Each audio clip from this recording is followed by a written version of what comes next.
Hi, I'm David Hauser, owner of Morningstar Doors and Windows, and today we're bringing you a how-to. Make sure to subscribe, follow us on Instagram at Morningstar Doors and Windows. If you like this, hit the like button and leave a comment. This is going to be a tutorial on how to remove a sash. Okay, so now that we did the wind core, we're going to take a look at the weather shield. The first we're going to do is the premium. So the premium has the tilt mechanism built into the sash lock.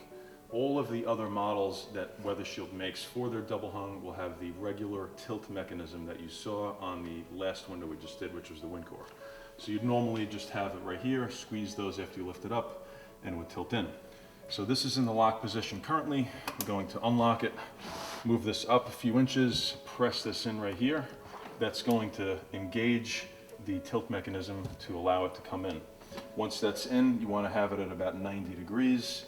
And we're going to take one hand on each side and kind of just lift this straight up. So you want to lift one side at a time, and you'll see here these pins.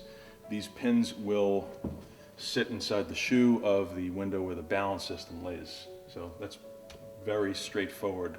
Just be careful and do it gently. And to get it back in, it's the same method. You're going to want to do one side at a time, kind of angle that in, make sure it's in. I normally like to just give it a little tap. The way you could check it, move it up and down, which is good. Right back in, shut and locked. Very straightforward.